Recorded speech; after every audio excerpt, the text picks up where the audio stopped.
In a review updating the evidence on human exposure and toxicity of pesticides, the body of evidence linking pesticide exposure and cancer is said to be so huge that the role of pesticides in cancer development can no longer be doubted.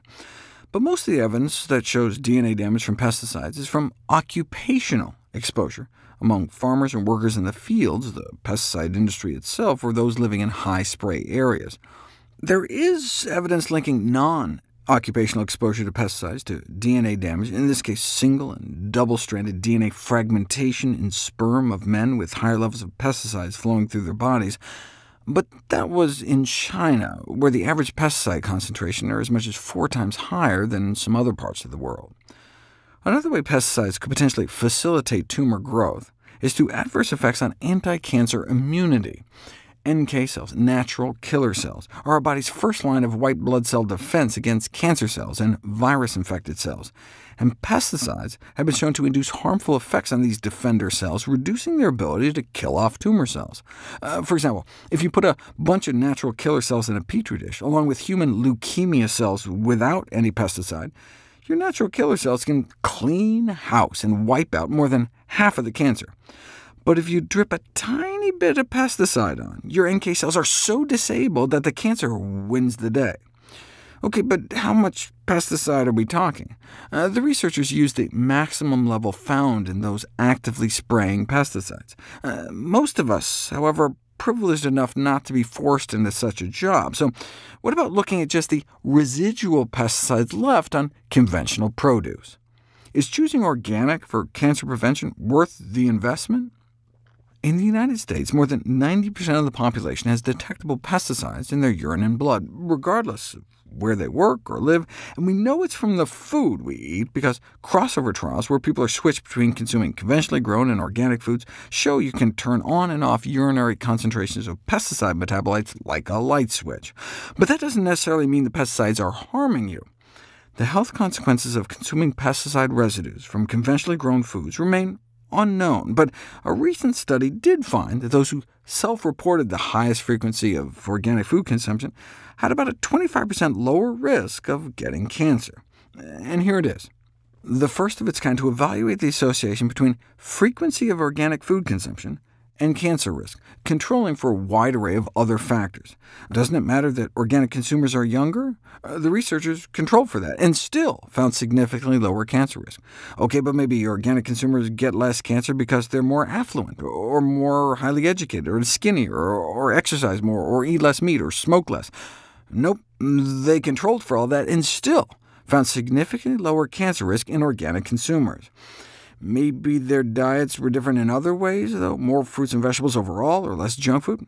Nope, they still found significantly lower cancer risk. They concluded, our results indicate that higher organic food consumption is indeed associated with a reduction in the risk of overall cancer.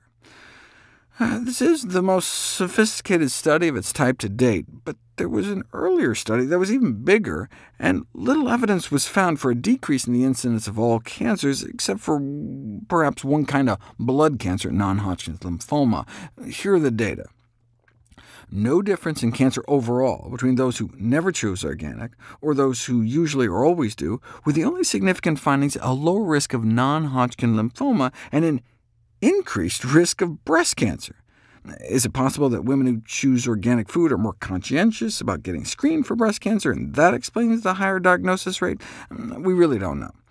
Of course, what we care about the most is not just cancer, but so-called all-cause mortality, the risk of dying prematurely, period. And higher blood levels of a pesticide known as beta-hexachlorocyclohexane are associated with living a significantly shorter life.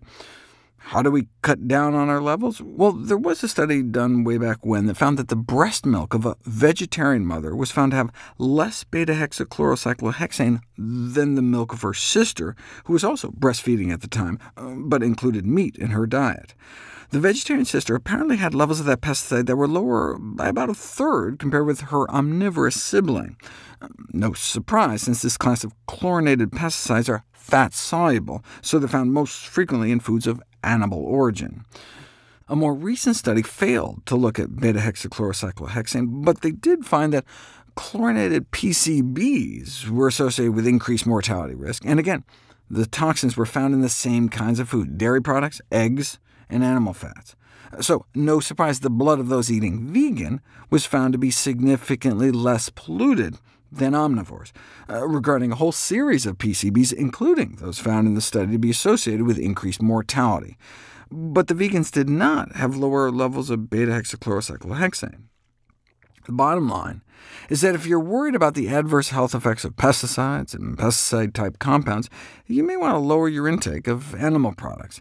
But when it comes to fruits and vegetables, the benefits of consuming conventionally grown produce are likely to outweigh any possible risk from pesticide exposure. So concerns over pesticide risk should not discourage us from stuffing our faces with as many fruits and vegetables as possible. That would give us a huge health benefit, whereas the potential lifelong damage of any pesticides on those same fruits and veggies has been estimated to only cut a few minutes off a person's life on average, which is nothing compared to the nutritional benefits of eating more fruits and vegetables.